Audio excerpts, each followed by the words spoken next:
Mr. Disney, I know your secret, and yes, I'll try to keep it. Disney Channel is a bunch of lies shaped out like cartoons. It feeds our youthful mind these fantasies of flying carpets and frog princes, having children sit up hours past their bedtime begging the Mr. Potato Head to come alive like in the movies. Because of you, Halloween was always my favorite holiday. Because I could have pumpkin after pumpkin without all of the questioning, and I know you're really curious, so I'll tell you. I used to sit up in my bed staring at that pumpkin then out of the window, hoping and praying that maybe this orange boulder would turn into my white carriage and that alley right into my stallion. To let me have my chance at the glass slippers, but my clock clicked 12 about 15 years back, and I think it's broken because it's always been like that. Mr. Disney, how can you continue to let your people corrupt the minds of our children with these obscure ideas of talking dragons and magic potions? Mr. Disney, you always told me, a dream is a wish your heart makes, and this never seemed to make it to my reality unless they are nightmares. Mr. Disney, you subliminally tell children that everything has a happy ending, but where was your philosophy when the bad guy got away with murder yesterday, when the villain got the girl? Mr. Disney, call me naive, but I spent my whole childhood waiting for Prince Charming, but what you seem to leave out of your fairy tales is that men are stubborn. So he was on his way and got lost. Too thick-headed to ask for directions, I was left lost in my train of thought of how a man with so much power could unknowingly erase reality from our minds. You, Mr. Disney, got us thinking life is like a 1 hour, 45-minute block in which you're hurt, you cry, you're kissed, you fall in love, and that's the end of it. That sounds pretty sweet to me, but that's not reality.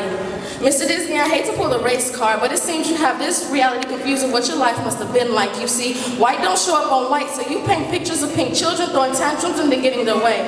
But in real life, our little chocolate caramel-skinned kids follow your lead, throwing tantrums only to get the backs of hands.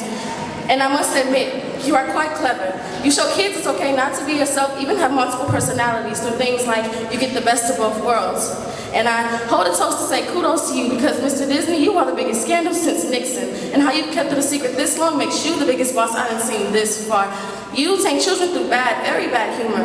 Too bad I stopped watching your many different channels. No, I'll take that back. Thank God I started watching your many different channels. I can walk away with the last bit of reality I have left in me. But don't you worry, Mr. Disney, I won't tell a soul about the lies you're concealing in many different channels.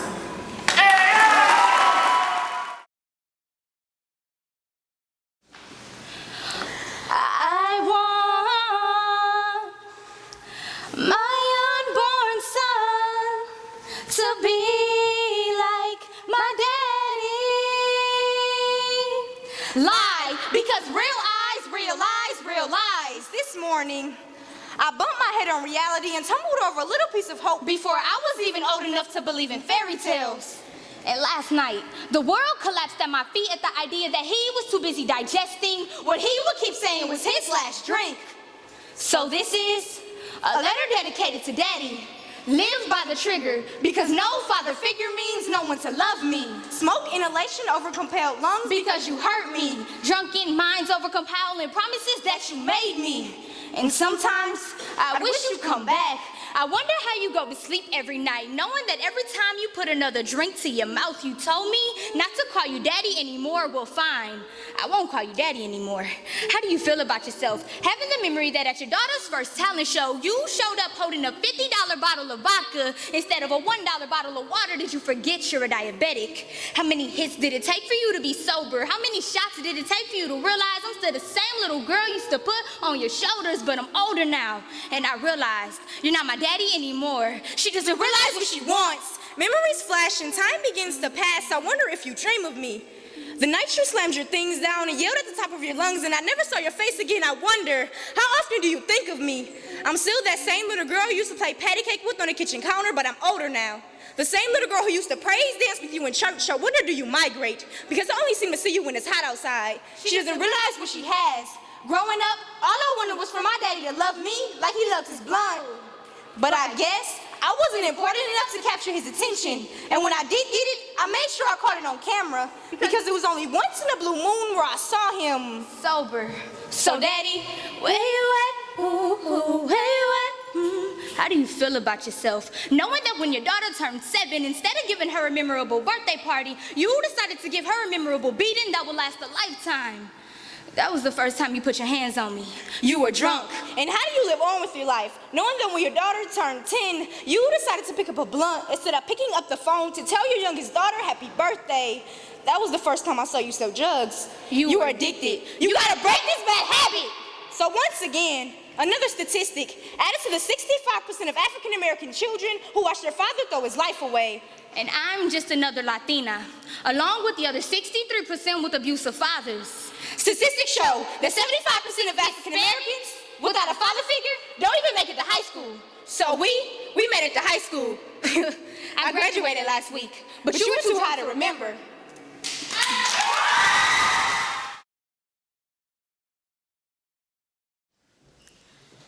This morning, someone told me that it looks like I woke up on the wrong side of the bed. But before I got mad, I asked, if I normally rest on the left side, wouldn't it be wrong to wake up on the right side since it's opposite of where I normally sleep?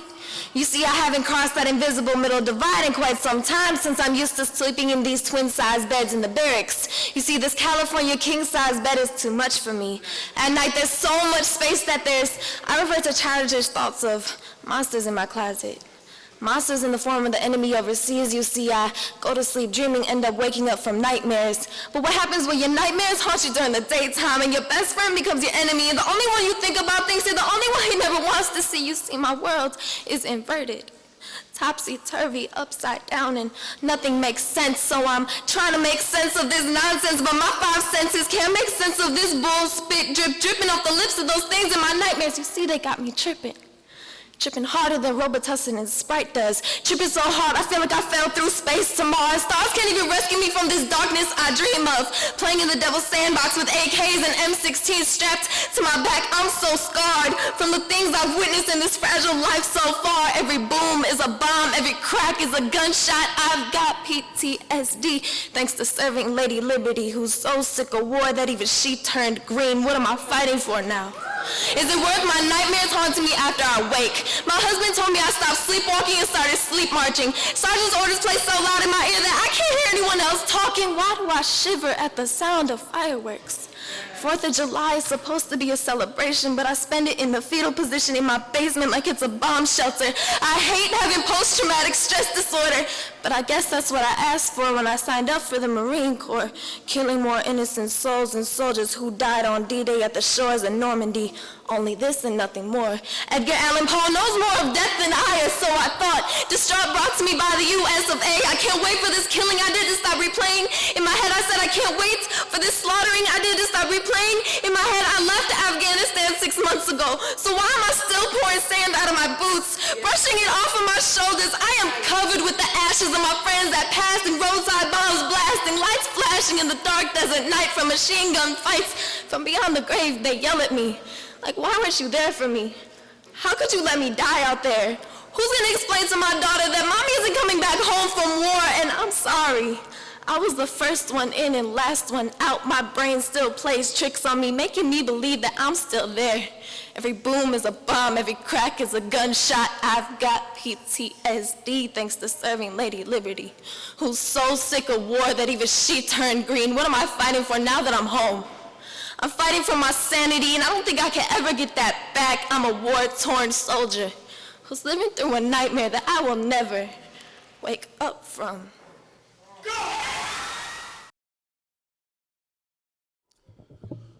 My job got me going nowhere, and I ain't got a thing to lose, so I'ma light up a blunt and get higher than I ever was supposed to do.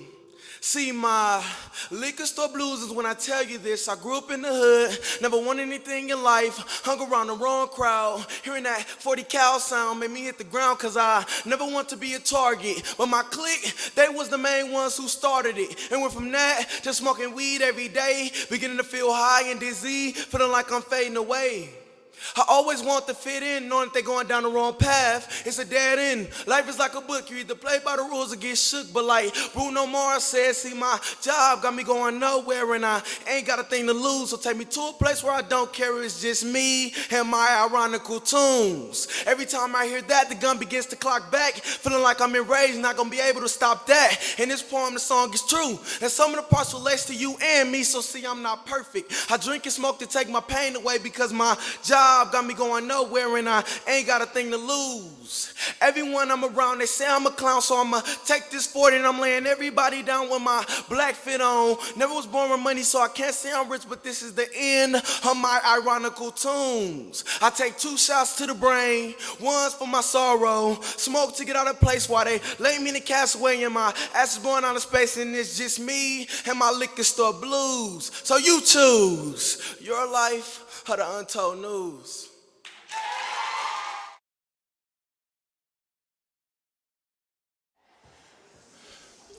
I am Apollo, son of Zeus, god of music, poetry, plague, and sunlight. But for tonight, I'll be your DJ, keeping the new Heaven's favorite song an eternal replay.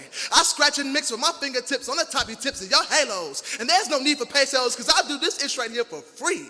We finna party like it's 120 BC. Somebody tell my pop Zeus to throw on another beat, preferably be a G, cause when I die, forget it, I wanna go to heaven, cause I've been hearing beats down to earth since I was 7. Scratch.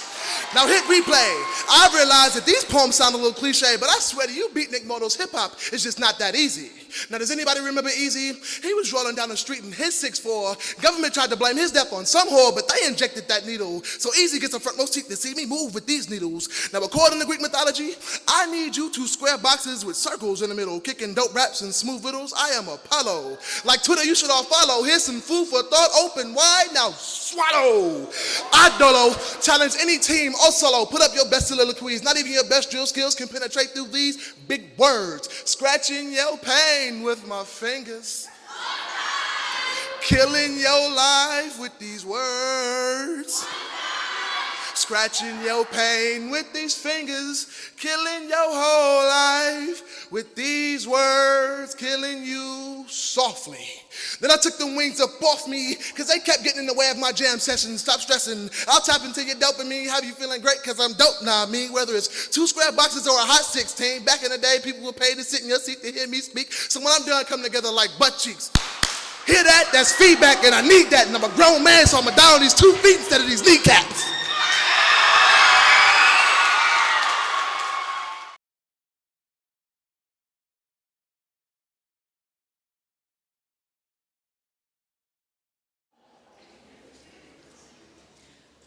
Many people ask me, where do I get my inspirations for my poetic word combinations? And it's funny because I don't think it really helps for me to say that my poems erupt from any and everything.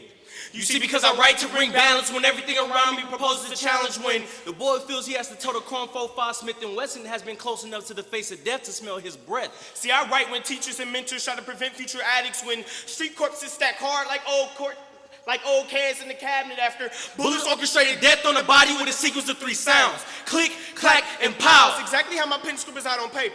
You see, I intricate my finger motions like a humble composer as my hand and pen abuses the pale paper, bruising the white flesh in between the sky blue veins that flows from left to right. Each line takes a hit, seduces it out in my brain, and now migraines got my pen still making craters. Stabbing and poking with precision, spilling navy blue blood from my writing utensil. And like a middle intersection, sometimes I barely still write, but I still take an attempt to try to explain why I write. See, I write when that kid's voice is set aside like a college fee waiver, or when 4-year-olds cry hard after mommy says I'll see you later. I write for the single baby mama who hustles hard legally at her 9 to 5 and cherishes the little vacation time she receives when her shift transitions from 5 to 9. See, I spaz out on paper to spare the closest human being the wrath of my emotions. But when everything is fine, my pen dances like a simple silhouette across the pale paper, allowing for new perceptions. Its gestures resembles the soldier's subtle steps that made their way to a landmine. Boom! Whose skies are now clouded by the ash of his comrades, so my pen honors the sacrifice. Making big problems feel as small as headlights as the blue ink washes away their presence. As my pen sketches for new perceptions. Making gestures for understanding. And show off the world's many personifications because my poems are a testimony. So I write to explain why the Bible says the wealth of the wicked shall be stored upon for the righteous. But at the same time, what happens when you have walked in both the paths of the wicked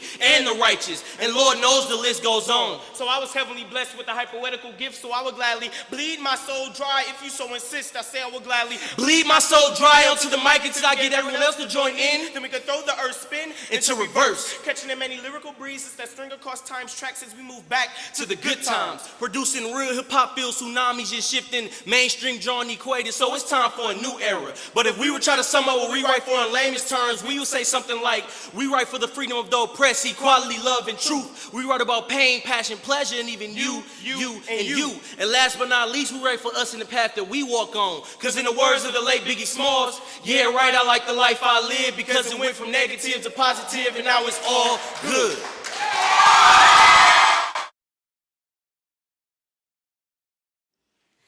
Today I decided to play a joke on my friend.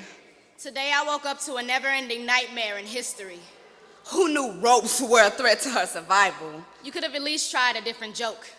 Oh, a joke like, why are black people afraid of chainsaws? Because they sound like run nigga, nigga, run nigga, nigga. Well, I get it, but... Okay, well, how about this? Why don't black people dream anymore? Because the last one who did got shot. Okay, that's enough. Dude, chill. It was just a harmless joke. Well, tell that to all those who lost their lives to a harness and a rope. How was I to know it was still that strong of a symbol? And how could you not? Or are we so disconnected from the umbilical cord of slavery and history that I we don't know any better?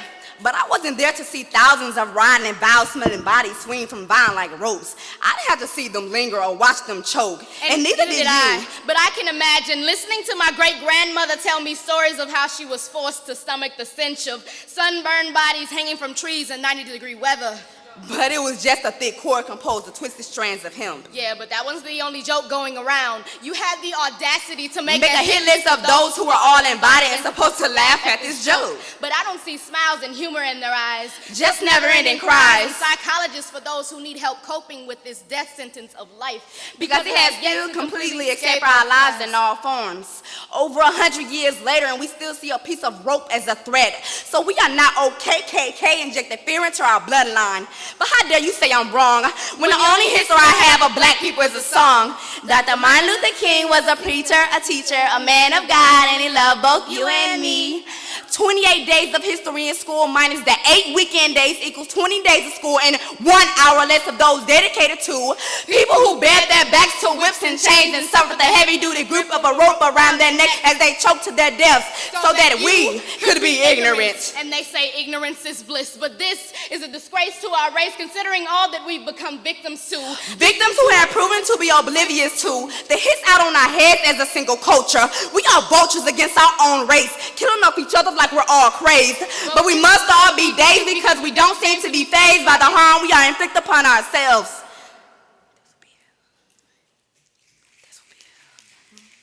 This will be hell if our ancestors could see exactly what they put their lives on the line and fought for. It was unthought of that we'd regress after all of the progress we've made. It's time that we invade our lives. It's time that we invade our lives it's time that we invade our lives and fertilize our minds with knowledge. Rid ourselves of ignorance and acknowledge that we need to be better. Because in the words of Nelson Mandela, our deepest fear is not that we are inadequate. Our deepest fear is that we are powerful beyond all measure. Thank you.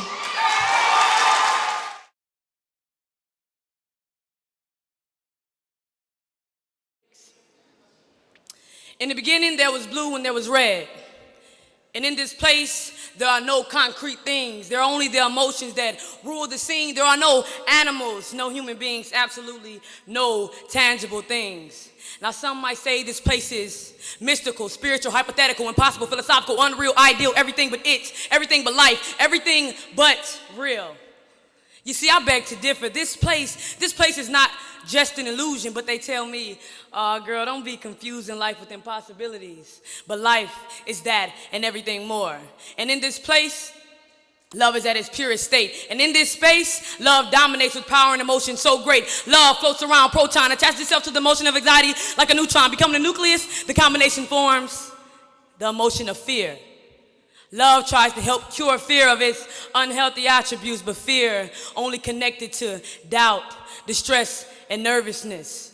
Love, offended by this unappreciativeness, vowed not to ever love again, but chemical reaction, the emotion of trust came in, giving love a strange vibe, strange feeling, hoping to revive the life of love and resurrect the leader from the dead, spark energy between the two, like a defibrillator. All clear, boom, trust is believing love will come alive. All clear, boom, love is still powerless, no hope of surviving. All clear, boom, trust is beginning to speak with confidence and pride. All clear, boom, love is now alive and is resurrected by trust. Together, love and trust seem like the perfect elements combined. They created a reactant, meaning emotion that they did not realize. It was called faith. And in this place, there are no concrete things. There are only emotions that rule the scene. There are no animals, no human beings, absolutely no tangible things. Now, some might call this place mystical, spiritual, hypothetical, indefinite, impossible, philosophical, unreal, ideal, everything but it, everything but you, me, and what we choose to believe is real. Now, which pill will you take? The blue or the red?